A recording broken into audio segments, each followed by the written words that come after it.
kulanti wacan wanaagsan dhammaantiin meel kastoo aad joogtaan ku soo dhawaada barnaamijka xogdoon oo ah barnaamij toddobaadle ah ka baxaya TV-ga Kalsan oo aan idinkugu soo casuuno dad mug weyn ku leh siyaasadda Soomaaliya ama se xogogaal u ah waxa Soomaaliya maanta ka socda. barnaamijkeenan waxa marti inoogu ah musharax wasiir hore aqoonyahan saxiixayaashii beriga casmara laga soo noqday siyaasiyiinta ninka hadda un kulley inta musharaxiinta ah waxaan dhihi karaa ninka ugu tunka weyn ee aadka loo yaqaano cabdiraxmaan cabdishakuur kusoo dhow barnaamijka waa maasanta saciid kulley taariikhda kuma noqonayno oo dadku waa wada hayaan laakiin waxaan rabaa su'aalaha inaan toos u abaarno. cabdiraxmaan waa ka wada dheregsantihiin profilkiisa waa la hayaa hadda waxaad u sharaxan tahay oo aad u ordaysaa kursiga madaxweynenimada maxaa horta sababta aad ugu ordayso inaan rabaa dadka inaad u sharaxdo. bismillahi raxiim waa maasanta saciid waa su'aal aad u fiican runtii siyaasadda halkaan ka soo bilaabay waxay ahayd saa sheegtay isbahaysigii markii aan ku soo biiray dib u xaraynta oon ka horna aan ahaa qof dhaqdhaqaaqa ah arrimaha Soomaalida ku nool dalka UK si aad la socoto ka bacdina isbahaysiga ku biiray ka bacdi wadahadalkii Djibouti isbahaysiga hogaaminayay halkaas marka siyaasadda ka soo fuulay macnihii falgalkeeda dhabta ah awal kor joogtadeeda iyo la socodkeeda baan ku ekaa ilaa xilligaas waxaan ku dhex jiray siyaasadda siyaabo kala duwan maraan dawladda ku jiro maraan mucaarad ahay oo banaanka aan ka jiro iyo maraa xataa beesha caalamka aan la shaqeynayay si dhow intaba waxay siiyeen saddex perspective waxay dhahan ama ogaal ama la socosho siyaasadda kala duwan xukunka markaad ku dhex jirto iyo markaa banaanka joogto iyo marka awoodda beesha caalamka aad la shaqeynayso runtii waxaad helaysaa aragtiyo kala duwan oo ku saabsan siyaasadda Soomaalida taasaan isleeyahay marka way aragnimadaas iyo khibraddaas aan ka kasbaday dhowr iyo 10 sano hadda 20 sano ku sii dhow siyaasadda ku jiray oo meelo kala duwan aan ka soo eegay siyaabo kala duwan aan u soo arkay ama dadka Soomaaliyeed iyo dalka uga faa'iideysaa khibraddaas oo aad ku hogaamisaa aragti cusub oo lagula falgeli karo ama lagu xalli karo mushkiladaha dalka horyaala waxaan filayaa waa markii saddexaad ay noqonaysaa tartanka hal mar baan galay hal mar soo maaha okay waxay u gudsantahay tii hore maxay u gudsantahay hadda aad soo kordhisay maya tartanka horta waa markii koowaad oo galo dadka sideeda wax dooranayo baa isbedela dadka hamiga siyaasadda leh mar walba ayaga waxay u taagan yihiin ajandahooda siyaasadeed waxaan rajaynayaa dadka wax dooranaya in ayagu hadda ay isbedel oo ku dhici doono isbedelkana waa dabiici oo waxa isbedelka sidiisa wuxuu la socdaa duruufaha iyo xaaladaha la socdaa dadka waxa laga yaabaa inay marba fursad siiyaan aragti ama shakhsi muayyan aragti uu leeyahay ama ay fursadaha Soomaalida inkastoo siyaasaddeena ay tahay siyaasad adag runtii oo qiyaas hadda lagu qiyaaso sida siyaasadaha adduunka wax loo qiyaaso siyaasaddeena ma laha sababtoo siyaasad xisbina ma aha oo adiga xisbi kama socotid siyaasad cirqi ama qabiil ama sida wadamada qaarkood ethniga wax ku dhisan yihiin oo baarlamaanada waxay u dhisan yihiin si oo qowmiyad ay u dhisan yihiin wadamada qaarkood diini ku dhisan yihiin sida Lebanon oo kale wadamada qaarkood cirqi ku dhisan yihiin sida Iraq oo kale iyo Syria wadanba si uunba u qaabaysan yahay annaga qaab cirqina ma nihin qaar ideolojina ma nihin qaar diineedna ma nihin qaar qowmiyadna ma nihin xataa 4.5 ka waa iska magac laakiin sanadkan waa ka gedisan tahay qaabka u campaign gareynaysan aragnay waa ka kulul yahay sanadkii hore doorashadii hore aad iyo aad marka wax badan isbedelaan isleenahay soo baa anaga waa ku qasbanahay inaan campaignka mar walba wax ka bedelo laakiin dadkan way isbedelayaan marka waxaan rabaa soo dhiraanay meel laga tixraaci karo qaabka doorashada Soomaalida ma laha dadku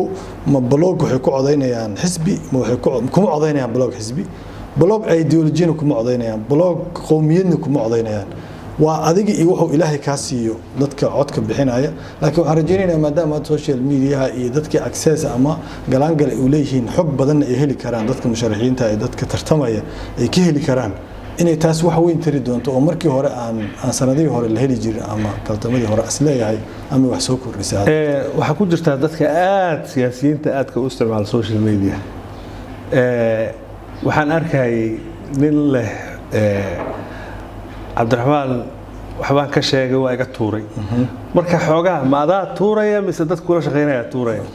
haddii aad dulqaadkii moogtahay social media waxbaa lagaa sheegaya waa inaad ogolaataa marka haddii qofka aad tuurayso see kugu aaminaynaa marka kursigan waa haddiiba qofkaas waxa uu jeedi karaa asaga laakiin aniga dadka uu ka shaqeeya page-kayga waa ilaa dhowr qofood oo badan waaye oo kala duwan waad aragtaa markii aan wax soo dhigo ama aan hadlo ama aan khudbeeyo commentiyada waxaa laga yaabaa ama faallooyinka ama falceliska laga bixi inuu kumanaan gaaro marka kolley ruleska anaga noo yaalla waxaa waaye in qof allaali qofkiina dhaliila oo aragti naga duwan qaba ama wax naga soo horjeeda xaq uu leeyahay laakiin aflagaadooyinka tooska ah oo adiga ama waalidka ama ehelkaaga ama shakhsiyan lagu caayo lagu ataago taas dii waa xadgudubkana sharci hadda aad uga dacwooto maadaama dalka uusan sharciga social media uusan lahayn oo qofkii si aad u dacweyso kuwa xadgudba aysan jirinin ayna dhiirigelinaysa akhlaaq xumo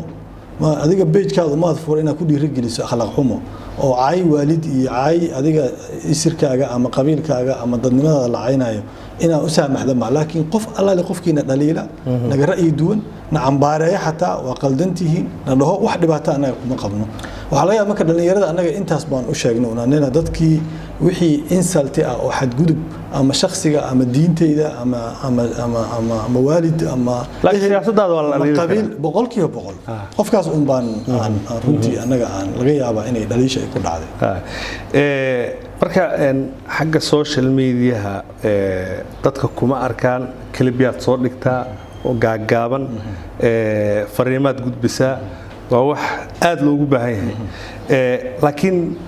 dhinaca kale xiriir toosa oo aan ahayn kan aad halkan xarunta aad dadka taageerayaashaada kula hadasho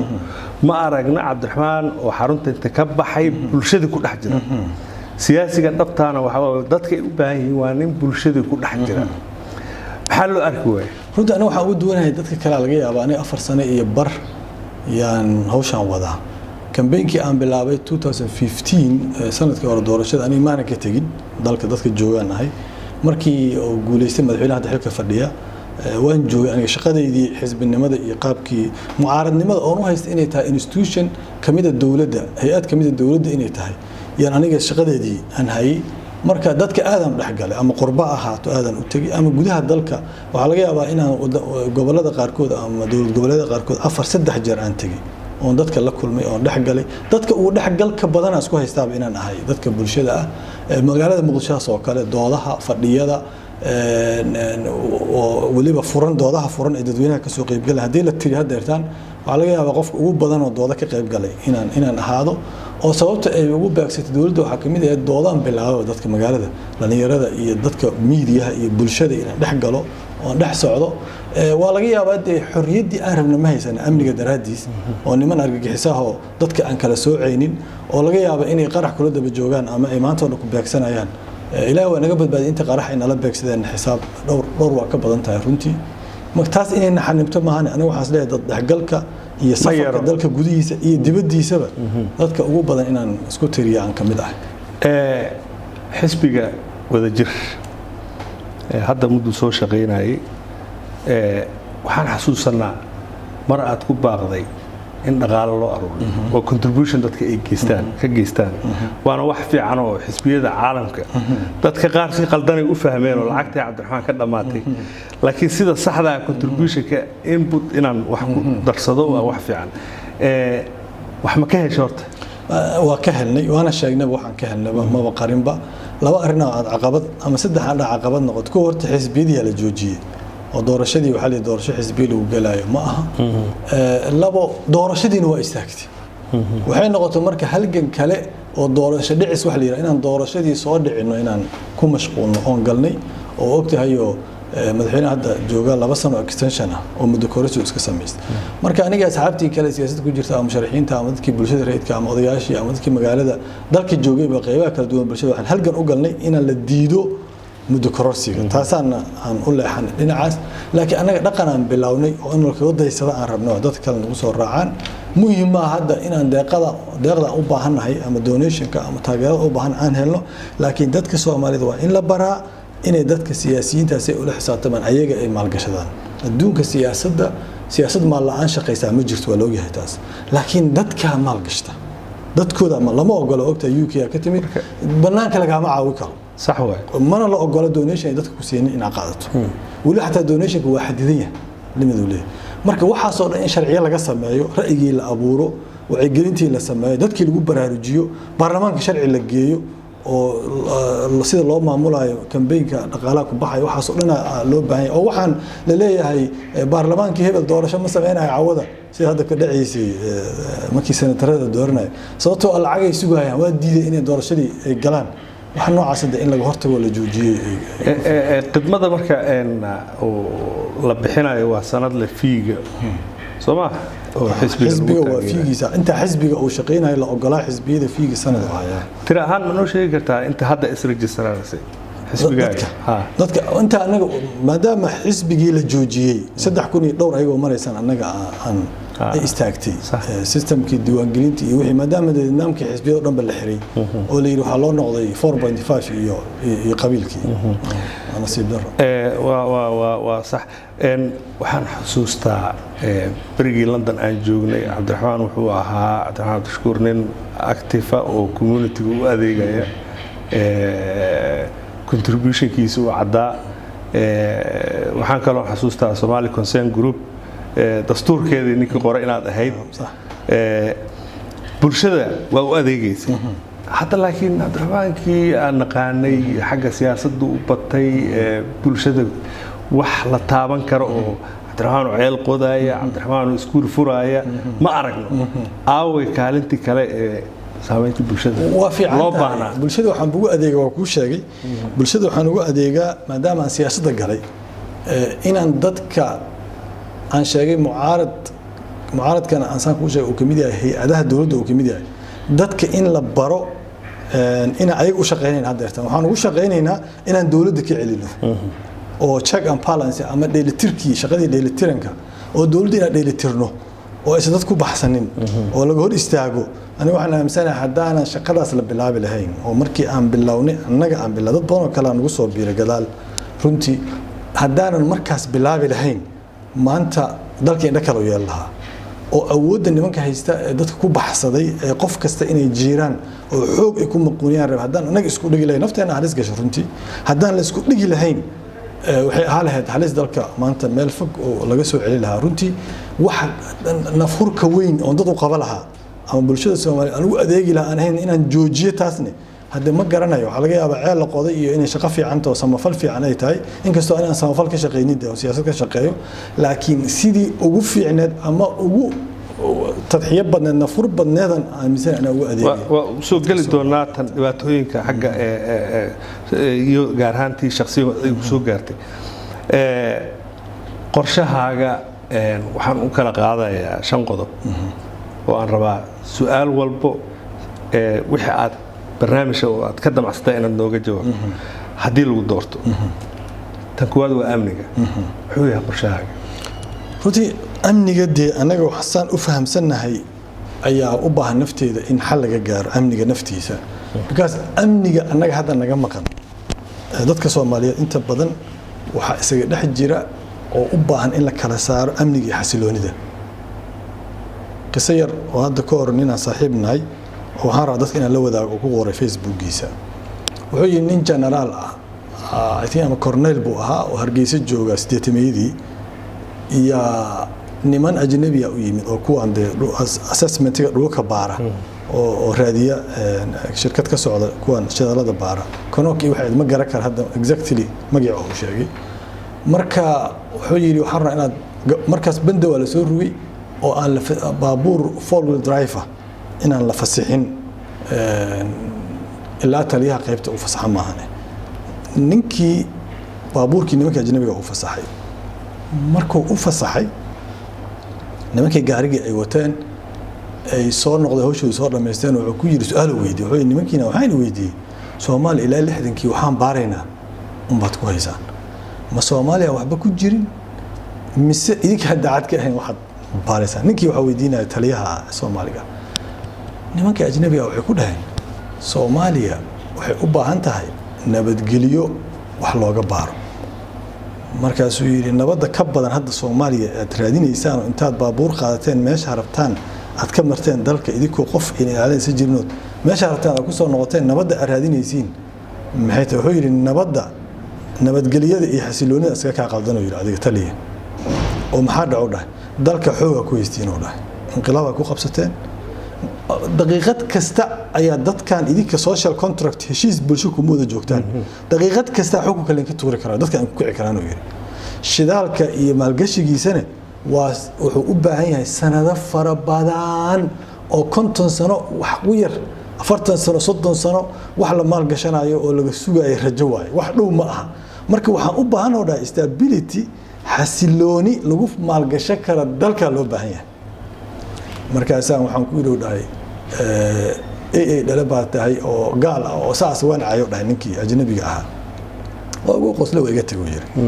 ninkii nin sargaal saro ahay uu qaxay Mombasa iyo ninka sheekada qoray oo uu sheekay wuxuu yiri markaan qaxo Mombasa tagi aan ogaado dhahay warka ninkii ii sheegay inuu sax yahay 15 sano ka bacdi ay ahayd markii dagaalka dhaco lahaa aan qaxay aniga meelahaas ku dhawaad marka waxa isku qaldan dadku waxa inta badan la isku qaldaa siciido nabadgelyada iyo xasiloonida adiga waxa kaaga dijisan okay xasilooni horta kow ah si ay xasilooni u timaadane waa inay dadku siyaasadda ka heshiyaan amnigu fuudaana markaas laakiin dhibaatada ka jirta madaxda Soomaalida waxay tahay amniga wax ka qabanayna ay leeyihiin ayagoona wax ka qabanin xasiloonida ay wax ka qabanin deganaansho siyaasadeed in la helo waay xasilooni siyaasadeed si loo helo waxa loo baahan yahay in siyaasadda laga heshiiyo taas waay anaga halku dhiga wada jira daaratayna is ogol isla gudoon meesha ka keenayna waxa waay in lees ogolaado talada la wada yeesho markaas waxa la dhisi karaa amniga sababtoo hadda 23 kun waxa jooga tusaale ka soo qaad ciidan Afrikaan ah oo nabad ilaalin jooga ciidankeena kala markii la isku dayo 20 kun waay waa batalyankii ama ururkii 8aad ee marayaan Turkida ay tababarayaan maxaa lagu qabtaa su'aalan ku weydiinaa ururka hadda tababaran mar annaga gudaha lagu caburiya oo dagaal lagu soo qaada hadda gobolada qaar loo wada mar gada la geeya mar xagga la geeya maanta dhan waxa lagu jiraa ururkii 8 urur ay Turkida u tababareen in shabaabka lagu dagaalo oo ciidanka Soomaaliyeed ay noqdaan maalin kasta arrimo gudaha ah oo siyaasadda ay ku jiraan dagaalkooda haddii marka siyaasadda ay xasilanta oo salkeeda uu dhigan yahay way sahlan tahay ciidamada noo jeegay nabad ilaalinta in laga faa'iideysto ciidamadeena inaad dhisno way sahlan tahay see marka qorsheyga aniga muxuu qorsheyga waxa waaye in siyaasadda amniga laga heshiiyo siyaasadda amniga markii laga heshiiyo maxaa waa siyaasadda amniga waxa waaye ciidanka nambarkiisa meeqa waa muxuu qabanaa siyaasadda kaalinta ku leeyahay waa maxay see looga keenaa qaybaha kala duwan ee bulshada nambarkee gobolada ka imaanay kaalintiisa muxuu yahay wasiirka gaashaandhigga iyo wasaaradda iyo taliyaha ciidanka iyo madaxweynaha taliyihii commander in chief ah see loo wada shaqeynaa xukuumadii kaalinteeda maxay horta in laga heshiiyo waa siyaasad amniga wax la yiraahdo markaas waxa la dejin karaa national security plan qorshe amni qaran oo mar dalka lagu hago marka Cabdiraxmaan haduu madaxweyne noqdo u shiinay Muuse badal u dhifanayo ma haysto mushkiladii bas aan ogahay waxay tahay xalkeeda marka maxaa loo baahan yahay in la soo wada waa gartay number 2 waa dhaqaalaha xisbigaagu wuxuu rabaa xagga dhaqaalaha horumarintiisii adoo noo soo koobay hadaan soo koobo dabcan waa wax barnaamij siyaasadeed loogu talagalay wax sahlan ma aha oo waraysi hadda wax lagu qaadi karo ma aha dhaqaalaha dalkeena dawladda waxa ka awood badan dhaqaalaha khaaska ah ama private sector-ka wax la yiraahdo ya hadda dhaqaalaha Soomaaliya hadda yaa rangaray mataqaan dhaqaalaha Soomaaliya hadda waxa haysto shirkadaha gaarka loo leeyahay ama private sector-ka wax la yiraahdo haysta dhinac kasta ayaga xukuumadda eertaan laakiin laba dhib haysta ayaga oo dawladda uga baahan yihiin regulation wax la yiraahdo sharciyadii in la dejiyo oo ganacsiga iyo dhaqaalaha ku shaqeey lahaa dalka maxay kale uga baahan yihiin hadda aragtay nin baa baabuur ugu qaaday Djibouti anuu joogo markaas wuxuu ugu yiri ganacsada ah wuxuu ugu yiri Djibouti waxa ka furan 600 xafiis ku dhow oo dadka Soomaalida ay leeyihiin oo shirkado ah magac bisi ku furan yihiin sababtoo ah wuxuu dhahay ma haystaan Soomaalida bangiyada Soomaaliya ma haystaan letter of credit wixii dhihi jiray oo lagu ganacsan jiray ma haystaan destinationka marka badeecada waa inay ka dhigaan Djibouti waa inay office ka furtaan ayadana ka dhigtaan ilaa hadda marka dawladii isdaba yaala waxay ku guuleysan laayihiin oo aan rajeynaynin in anaga wax ka qabanno in la sameeyo central bankiga inuu shaqeeyo si sax u shaqeeyo regulationkii sharciyeyntii asaga uu sameeyo ganacsiga in la sharciyeeyo dadka Soomaaliyeed inay heli karaan intii ay wadan kale inta tagaan xafiis ka furtaan xagga ay ka dhigtaan meesha oo badeecadiisa imaanayso in ayaga dalka looga sameey karo marka warsada ganacsadana waxay leeyihiin waa la sameey karaa ee political will maqan oo maxaa waaya ku yiri marka warsada waxay rabitaanka siyaasadeed maqan waxa waaya madaxda dawladda mar walba bangiga dhexe ayaga inay maamulaan ay rabaan oo ay gacanta kula jiraan waa qodob kale maxaa waaya ilaa hadda hanti dhowrka guud ee Soomaaliya ma madax banaana xukuumadda hoos tagaan waxaan ka xumahay inta ajnabiga dagaal galeen Soomaaliya la shaqeeya ay dhahaan hanti dhowrka la madax baneeyo oo sharcigii lagu madax baneeyay la sameeyay oo baarlamaanka la hoosgeeyay inay xukuumadii ama dawladda hadda hoggaamiye madaxweynahan iyo tii ka horeysaba ay ku qasbeen in la hoosgeeyo xukuumadda hanti dhowr la hoosgeeyay xukuumadda ma baari karo hanti dhowrku inuu hoos joogaa hay'adda sharci dejinta inuu hoos joogaa soo madax banaanaado oo xilkiisa cid u dhiib karta ka qaadi karta asaga oo noqdo marka aragti ahaan mushkiladaha dhaqaalaha naga haysta kuwana de waa arrimadeena caafinta oo hadda wax fiican laga bilaabo runtii oo ay dawladaha hadda jirta iyo xukuumadii ku horeeyay xukuumadii tan ka horeysay tay hadda ay wax ka qabteen in la sii wado arrinteena caafinta waa muhiim sababtoo ah deena caafinta waxaa nooga xiran inaan wax allaale wixii horumarin dhaqaale ku saabsan adduunka aan ka heli lahayn naga istaagan haddaan dhameeyno marka deyntaas caafintaas waxaa noo furmaaya dadka inaan horumarinta dhaqaalaha heli karno taageero heli karno iyo geopolitics kan tartankan geosiyaasiga hadda adduunka ka jira inaad ka faa'iideyso sida ku heli lahayd kaalmo horumarineed ku heli lahayd oo dhaqaale iyo maalgashi sa soo jiida maalgashi inaad soo jiidaan waxay kaga baahan tahay kuwa xasiloonida aan sheegay iyo sharciga dalka inuu yahay mid la isku aamini karo oo qof malaayiin maalgashtay ajnabi ah ama Soomaali ah ana barisaha looga qaadan karin waay mushkilado badan oo soo noqday oo maamul goboleedyada iyo xukuumadda u dhaxeeya jiro ma jiraa qorshe kaaga degsan marka xiriirka gobolada waxa sida aniga waxaan rabaa campaign-kayga inuu ku define gareysnaado ama uu ku qeexnaado aniga mushkilada bisan aqaanaa halkeeda waxaan rabaa dadka inaan fursad u siiyo hadii aniga aan hoggaanka dalka aan qabsado inaan ka wada shaqeyno aniga ma dhigi kari xalan haya hadda inaan sheegaan rabo dadka Soomaaliya maqli maayaan aniga xalkiyaan haya prescription ma haya aniga siciido dhakhtarada u tagto oo ku yiraahdo intee laga haya halkaas ay xanuunaysa warqadda ii soo qabo rajatada hore ka qaro ku siiyo waa ka shakiinaysa laakiin dadku dhakhtarka okay sa lagu qabtaa taas xanuunkaad u sheegto habeenkii xilligaas soo kacda asaas ma lagu hayaa hurdada asaas ma kaaga yartahay asaas wareer ma isku aragtaa oo baaritaan ku diro oo laabka dhiiga u dhido oo dhiiga laga soo qaado resultiga markii la keenay kabacdi oo daawo ku qoro asla dhakhtarkaas waa dhakhtar serious ah oo wax og laakiin ninka hore 10 baakoo daawo si hadda Soomaaliya ka socod ka qoraa siyaasadda Soomaaliya xalkeedana asaas ma inta aan manifesto qurxan aan soo qoro on ku dhaw halkii ana haayo waa qaldanta halka ina hayso waxa ka horeyso horta mushkilada ina fahamsatay hadda waxa tiri dawlad goboleedyada iyo dawlad federaalka waa isayaan maxaa la isku hayaa marka aniga problemka fahamsanahay aan isleeyahay waliba waxa problemka wuxuu ka imaanaa adiga media ragii noo bilaabaa tahayba online media website-ka markii la sameeyo ma arag under construction lagu qoraa marka hore website-ka waxa ku socdo dhismo ku socdo Soomaaliya dawladdeeda saas waa sax under waxaan nahay reconstruction laakiin ninka qofta dadka la dooranayo waxay u maleeyaan inay dawladdu already constructed ay tahay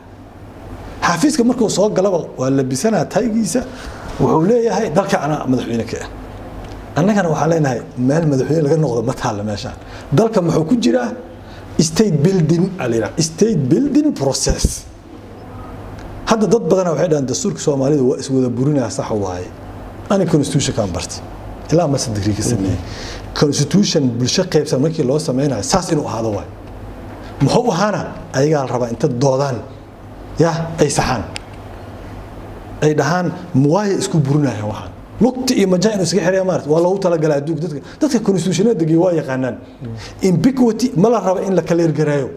sababtoo waxaa la rabaa intay dood timaado dadku doodaan ayaga iska qanciyaan ee constitution ay ku wada qaacsan daadis waay loo leeyahay qabyo waay everything Soomaalida waa qabyo sababtoo waxa waa dawladeena waxay dhahay under construction waay waxay ku jirtaa building process dadkii markuu qaarkii madaxda inta badan oo imaanaysa waxay waysaa in dawladdu dhisan tahay ma dhisno hadaa marka building process ku jirto waxa u baahan tahay renegotiation waa inaad dib u negotiate gareysaan dhismaha dawladnimada tana marka waxay keenaysaa dawlad goboleed inuu dhaho aniga powerka anaa leh dawladda federaalka ay tira anaa leh oo la wada qabsado maxaa loo baahan yahay marka in miis kala soo saaro la yiraahdo adi maxaa leedahay ani maxaa leeyahay dood la iska qanciyo labo dadka wali siciid waxay xasuustaan dawlad dhexe oo xoog badan dalkan waxa ka jiri jirtay oo dadka xaniyaha iyo dhuunta iyo madaxa haysa mid ba la kaftamaaleeyay qoladii reer Muqdisho ee USC-da jabhada ahayd marka wuxuu yiri war odagii dalka haystay reer waqooyi ahaa annaga wuxuu yiri afku nahayay ma qolada malaha wuxuu dhahay dabadu hayuu dhahay sababtoo wuxuu arkay curubay iyo maalihii oo lagu hoteeladii wixii dhamaayo saxare iyo wax ka buuxaan dalkan dabo iyo indho iyo dhagaba waa la isqabtay dawladdii waxay ku soo koobantay Muqdisho noloshii waxay ku soo koobantay Muqdisho oo hadaad baasaboor rabto ama laysan rabto ama aad wax kasta oo dawladnimada ka rabtaa waxa u imaanaysa meesha la yiraahdo Muqdisho in wax jaamacad aad rabto wax kasta oo rabto intay ku xirnaayeen markay Muqdisho duntani dalka intiisii kale waa dumay automatically dadka marka taasay xasuustaa marka ma rabaan hadda maanta ilaahay ma qadaray Muqdisho lagu kala tago garowana waa sideeda hargeysana waa sideeda hatta dhuusan mareeb waa sideeda iyo baydhabo iyo waa laga macaasha kismaayo waa sideeda marka federaalku sidiisaba kaas xagaas faa'iido ka leeyahay sidiisana waxa la yiraahdaa federaal markii la qeexayana waa labo bas sidiisaba dad Soomaalida waxa arkay waxa loo tala galay dadka kala diimaha duwan kala dhaqanka duwan waxay rabaan ku macnayaan laakiin culimada federaalka sheekaysa dastuurka sheekaysa federaalka waa laba dhahan dal kala tagay in la isugu celiyo holding together dhaha markay cabirayaan dadka constitutional lawyerska oo federaalka darsa federalista holding together dal kala tagay in la isugu celiyo iyo dal kala tagay in la isugu keeno coming together dal kala tagsan sida keenoo kala deertaan in la isugu keeno waxa kaloo qaldan fahamka dhahaya Soomaali in isla jirto nin u maleeyo Soomaali isla ma jirto Soomaali kala maqata in la isku keeno rabaa marka negotiation kaasa wuxuu xalinayaa mushkiladaha dowlad goboleedka iyo dowladda dhexe madaxweynaha iyo ra'iisul wasaaraha baarlamaanka iyo xukuumadda in la isku haysto maaragtay wada qabyanahay qabyada si looga soo baxo waa in dood furan oo la isku qanciyo ay timaado waa garta laba su'aal kala jirtay oo aan rabay inaan weydiiyo oo ku saabsan caafimaadka iyo xiriirka dariska dalalka dariska caafimaadku waa ka gudbeynaa laakiin xiriirka dalalka dariska ah badi Soomaaliya dawladaheeda mushkiladu waxay kala hadda oo aragtay Kenya baridood isku dhacnay xiriirka u jarnay Ethiopia xiriirka soo fiicnaaday Djibouti xiriirkeeda mugdi galay qorshe adiga kaaga dejisan ma jira oo siyaasad aad ka leedahay la falgalka dalalka dariska naam qorshaha wuxuu yahay sidiisaba siyaasadda arrimaha dibadda waa inay ku saleysnaataa annagana fikirkeena oo yahay aragtideennana ay ku dhisan tahayba dhibaato la'aan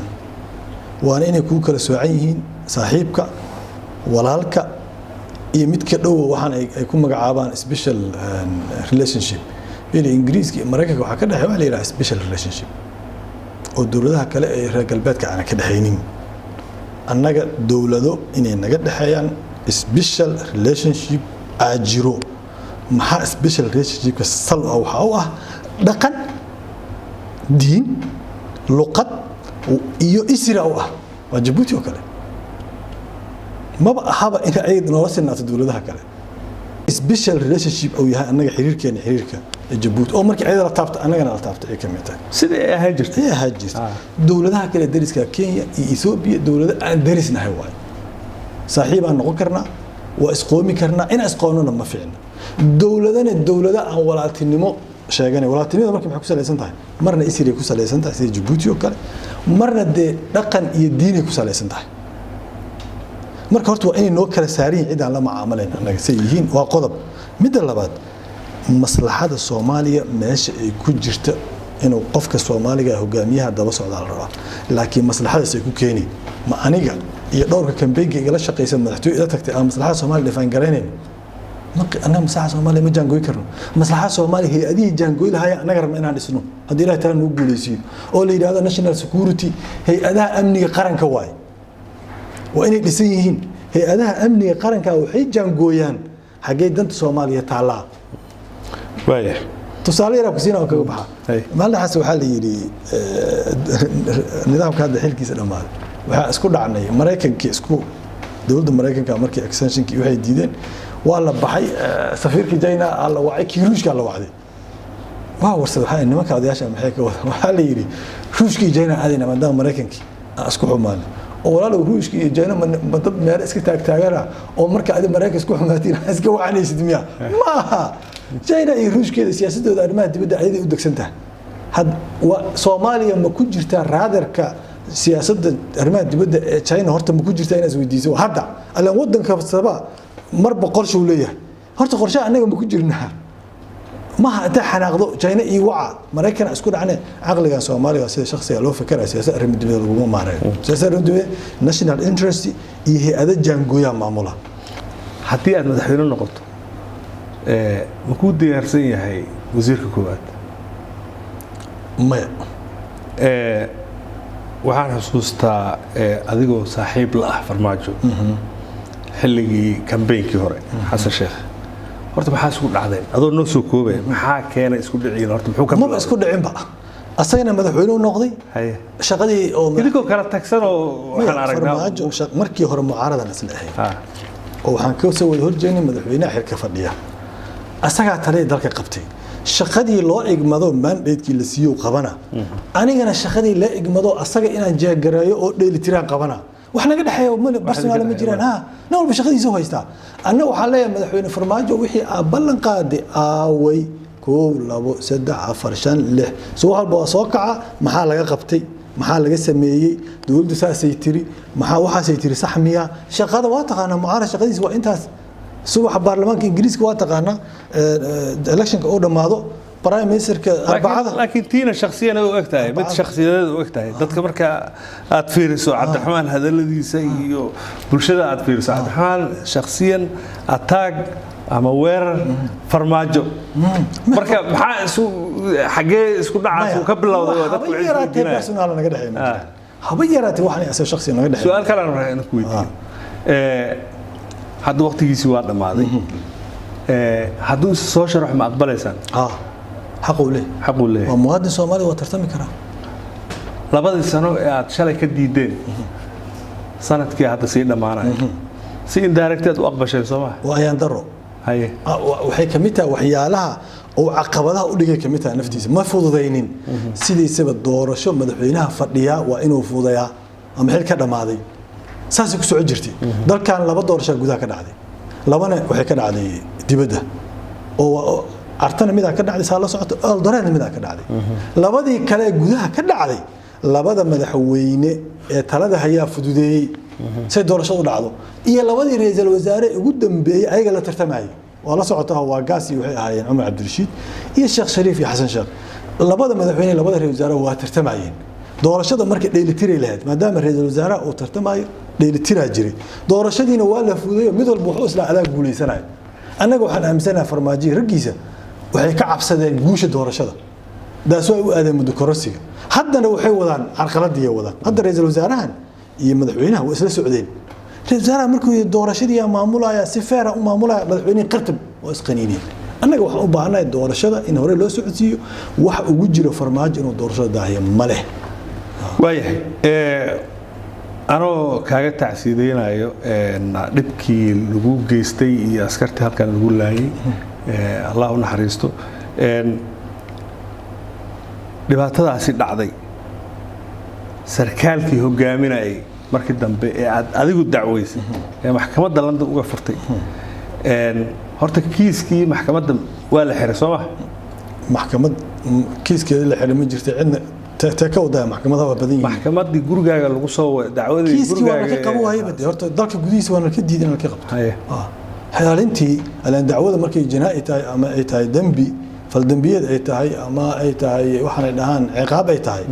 wax la xiriir ay madani ahayn waa in xilaalinta geysaa xilaalintii aan naga qabadiidaba markaas dibadda ka furatay markaas dibadda ka bilownay wada hadal looyaradii inaan kala hadalno sidii loo furi lahaa ayagana talayna siiyeen taladoodana ku dhaqanay marka taliyihii ciidanka watay waliba waa Saadiq Joon oo markaas waa iska cafisay saan maqlay صح ما هذا يدهده هذا أذان كهرباء حقيقة سؤال شو وده ديك صار تقولك إذا كوا وده صعدوا بيدتك أركان حاجة شلي وهذا مركي عيدك يسوق جلاين اسكو كوحد هذين وهالملا بهاش اللي رداي ومحوها إيش صادق تيم كيلو سوق جلاين مركا معفي ساد عي مساء عبد الرحمن بهاش يسي ولو تاجنت هاي الدعوة يسي يهوش يسي midna ma soo dhaweysano dadka qaar waxay yiraahdeen Cabdiraxmaan reer ahaan uu soo dhaweystay oo bahasha farmaajo ku reebay ya marka taas bal horta adoo noo soo koobay ka soo garba hadda ka horan sheegay anaga keiskii halkan ka dhacay meeshaan oo ka dhacaa fadhiso saddex dhinac oo leeyahay dhinac waa xisbiga wada jir dhinacna waa dadkii dhintay iyo ehelkooda dhinacna waa shacabka Soomaaliyeed ee dawladii ay doorteen ay aamineen awoodii iyo dhaqaalihii iyo canshuurtoodii iyo powerkoodii inay ku abuse gareysay ama ku takrifashay isticmaasho waayay si qalad u isticmaashay ana si xasan u kala qaadnay wixii wada jir ku xiran ama shakhsiyan Cabdiraxmaan ku xiran qofkii iiga yimaada iga afis dalbada hal shardi aan ugu xiran si publiga inuu cudurdaar u sameeyo حد فرماجو محمد عبد الله فرماجو هدي او بريسي بابليك سعيد وعذار اسميو انا عبد الرحمن waxaan u haysto minna waa dadkii laga dilay ehelladooda ilaa hadda xataa ilmahoodii meel ku aasiin aysan aqoonin dadka sax waay xisbigan iyo taageerayaashiisa ilaaliyaashiisa iyo dadkii dhowraay kamid yihiin laakiin dhaqanka iyo markii la yiraahdo diinta xageeda iyo sharcigaba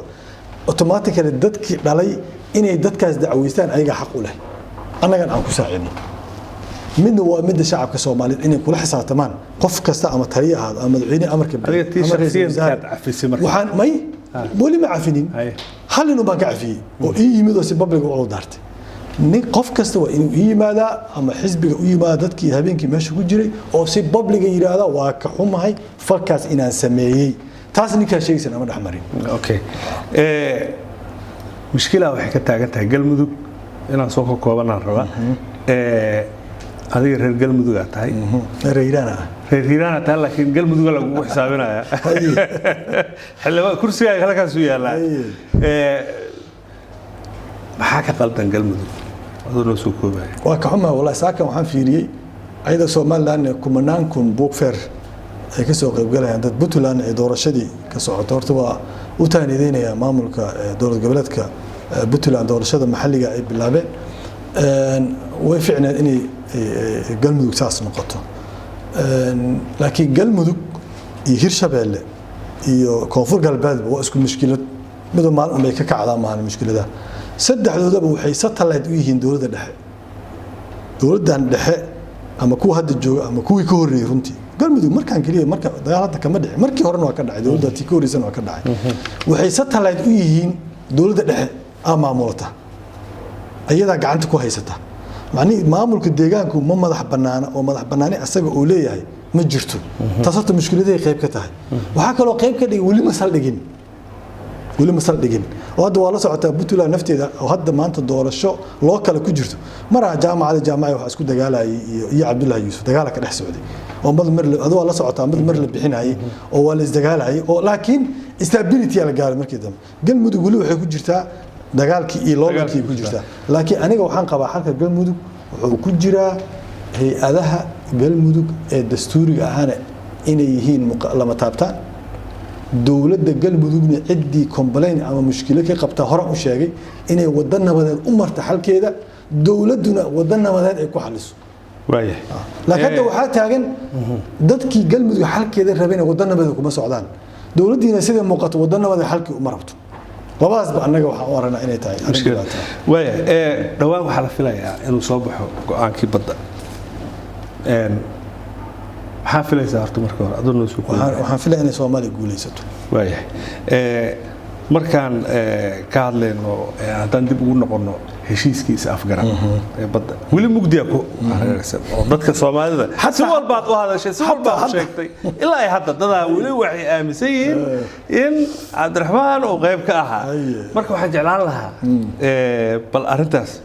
xogteeda hoose oo kooban inaad dadka waxaa dhowr jeer sheegay ilaahay wuxuu yidhi washahida shaahidun min ahlihaa washahida shaahidun min ahlihaa war maxkamaddii iyo looyaradii soomaaliga ah iyo kuwii caalamiga ahaa sheegay markii ugu dambeysay cidoo dooda meesha ugu dambaysa kasoo qabanaa maxkamadda dowladda Kenya waxay tiri dhulkan 2005 yaan jeexana annaga cid Soomaali oo ilaa hadda nagala hadashane ma jirto looyaradii Ingiriiska iyo Mareykanka inta soo istaageen qof kasta oo afka Ingiriiska yaqaana ama afka Carabiga yaqaana waa la qoraa iyo afka Faransiiska yaqaana uu daawo karaa waxay dhahan mataqaanaa waa la inku qabsaday 2009 idinkii Soomaali isku qabateen dhulka idink inaan lahayn Soomaali dawladeeda inku qabsatay 12 sano dooda socotay qofka ugu macquulsan ee Soomaali arrinta la xudii jiray nimankan xukuumadan waxay shaki galiyeen ay muran galiyeen badani haddana Kenya lagu qabsan lahayn 2005 meeshay ku calaameystay ugu calaameysanayd maanta halka la soo gaareen haka yaabinba yaa qirsan marka qareenadii Soomaalida kuwii caalamiga ahay qof kasta oo keeska soo gashay ama wax la socota qirsan that is why oo xiraaliyaha u yiri nimankan waa inta la loo dhisa inta la loo dhisay taas marqaati ka ah ma ka tiido taala waxa ku dhisaa badda waa la tagay hadda anaga qabanay waayahay dabaaldegeedaas weyn hadda Adraan waxa la yiraahdaa wuxuu xiriir dhow la leeyahay Imaaraadka waa maya lamali Kenya maya lamali xiriir oo shakhsi amaanad dawladda maya hadda campaign-ad ku jirta waxaan aragnay ninka madaxweyne markuu ordaayo badi bariyahan waxa caadi noqotay in banaanka laga soo qaato in xogaa kaash laga soo qaato Cabdiraxmaan ma ku jira tiimkaas oo aniga horta dadka siyaasadda ku jira oo tartamaya wadada ay marayaan isla wada marayna laakiin aniga institution cilaaqo la dawladda ma ihi dawladna waxay shakhsi cilaaqo u leeyahay sax ma baahaba dawladdu waxay cilaaqo la yeelataa dawlad kale dawladdu waxay sidii cilaaqo la yeelataa dawlad kale anigu marka shakhsi cilaaqo dawladda la ma ihi hadda madaxweynahan iyo madaxweynihii ku horeeyaba shakhsiyan ayagoo campaign ku jiray dawladda taageeraya Saciid waxaan diidi karin dawladaha Soomaaliya dariska la ama dawladaha Soomaaliya danta kale doorashada Soomaaliya saameyn ku leeyahay ma diidi karo musharaxna inay taakuleynayaan ay garab siinayaan lama diidi karo in siyaasadda inaan ka muraafaqeeyo oo ka been sheega ma rabo laakiin lama gaari xilliga la tartami lahayo musharax gacan la sii lahayo la taageeri lahayo lama gaarin dawladda go'aankeeda ayada iska leh waayahay raafka Soomaaliland ka socda مشكلة runtii aad oo laga murugoodo waaye waxaad war saxaafadeedkiina ku soo saarteen midowga musharaxiinta in shakhsiyaad ay ku lug leeyihiin yaa waa shakhsiyaadka ma anaga shakhsiyaad ma dhina waxaan niri dadka mas'uuliyiinta reer Soomaaliya dad gaar meesha dadka mas'uuliyiinta reer Soomaaliland baaq u dirnay madaxda iyo dadka waxgaradka ay dhaqankaba waxaan niri in la beegsado ma hadalku wuxuu ahaa in fal dambiyeed dad ay galeen loo wadar laga dhigaa sax ahayn tasan diidana anaga dambiga qofkii galaha lagu qaado hadii dadka yihiin dad oo dhibaato geystay oo meelaha ay degan dhibaato ka timaaday ha laga shaqeeyo laakiin in la bartilmaamsado hebel dam fal dambiyeed galay waxa si jamaaciya loo dila ilaahay quraankiisa wuxuu ku wala taziru waziratun wizar ukhra naf dambiyeed xambaarta qaanuunka caalamiga waa saasba dhaqanka Soomaalidana kuma jirto marka anaga walaalayn Soomaaliland waxaan leenahay walaalayaalow arintaasu waa arin aan ku fiicnayn dhaqanka diinta iyo xeerarka caalamiga intaba ha laga waantoobo dadkaasna yaan wadar yaan lagu barakicinin oo barakicis waxa la sameeyay ma aha in la wadar lagu barakiciyo xilli aad Jarmalka joogtay waxa ka hadashay axaadiisaad soo qaadatay oo xagga dumarka ah dumarka xuquuqdooda iyo waa lagu gaaleeyay ma ka toobad keentay mise ayagaa qalad kuu fahmay waa sheegay taas haye qalad ay fahmeen haye dadkii wixii aan sheegay aniga laakiin dumarka in xaq la siiyo oo awood la siiyo oo siyaasadda qayb ka noqdaan oo xiriirka dalka u sareeya qabtaan taas qof ugu tanaasulaya mala waa ra'yigayga diiniyan oo aaminsana xataa qofkii sheekhi raba ila dood ha imaado si diiniyan oo aaminsanahay fikriyan oo aaminsan aragtiyana oo aaminsan ayagaa qaldanaa marka may wax warkaan eriya waxaa laga saaray meeshii loogu talagalay waan iska fahnay hadda dadkii ugu qabsaday waaya laakiin toobada sida ilaaha iska leh toobada ilaaha iska leh waaya waxaa la yidhahdaa cabdiraxmaan la taliya wuxuu yahay rooble ra-iisul wasaaraha ma jirtaa maya uma ihi ma tihid mu ihi la taliya farmaajiya fahad ma ku kala sukayaan ilaan mararka qaar waxaan aragnaa adoo fahad si gaar ugu dhegan mararka qaar waxaan adoo farmaajo si gaar ugu dhegan marna waa isku qabataa ma hal qaanaday kugu jiraan mise waa kugu kala nin walbaba haddii nimankaas odayaasha hadday xaafadahooda fadhi lahaayeen ani xataa isma qabaneen anigana ayaga ma arkeen anigana ayaga ma arki lahayn maadaama xukunkii dalka ay labadooda sal u yihiin oo labada nin ee hadda talada dalka guddoonkeeda 4 sano barkii la soo dhaafay lahaa ay ayaga yihiin taasaan isu keentay wax gooni hadda aan ka rabo ay wax u kala sokeeyaan ama kala fogeeyaan lama laakiin dalka ninaa loo doortay inka Soomaaliyeed u dhamaaday Soomaaliya annagaba ninka la doortaan la xisaabtamayna kaas Soomaaliya xisaabtamaysa waaya laba su'aal ugu dambeysaan rabaa inaan ka gaarsiiyo waxa la yiraahdaa Cabdiraxmaan wuxuu u dhaqmaa sidii madaxweyne tusaale hadda waxaan u soo qaadanayaa dadkan si ay la fahmaan coronavirus ku soo baxay farmaajoon hadlin Cabdiraxmaan TV-ga soo istaagay xisbigooda jir qaabka gacmaha loo dhaqanayo asagii hadii qarax dhaco Cabdiraxmaan ka horeeyo madaxweyne هذا مدحوينه يا كو خل صار وارد سؤال في عواه لكن فرق حو دحيو مدحوينه هوغاميها وما كغ هريسا ها انغا waxaan haysanaa madaxweyne hogaamiye ma haysano ha dalka madaxweyne leeyahay hogaamiye ma leh hogaamiye ma leh ha marka inta hogaanka qaatay waayahay waxa la yiraahdaa xisbigaaga reerkaaga ku badan aye waa xanta aan soo maqlay aye halo sahlan marka ما Soomaali soo uma furno reerka nafsa level leh haye mahawiya ka wada habar giira ka wada hoos u dago hoos u dago xisbigeena wuxuu leeyahay golo fulin haye gudoomiyihiisana qabiilkeena ma aha xogayihiisa guudna ma aha ku-xigeen gudoomiyahana ma aha faracyada dibadda iyo arrimaha gudaha iyo xoogay ku-xigeenkii waxaas oo dhan wax qabiilka aniga sheegtay anaa kaga jiro aada u mahadsantahay waxaa halkaas inoogu dhan barnaamijkii xogdoon oo marti inoogu ahaa musharax madaxweyne Cabdiraxmaan Abdishakuur oo ka mid ah siyaasiyiinta ugu saameynta badan dalka Soomaaliya aad u mahadsantiin waa inuu iyo barnaamij kale oo midkan la mid ah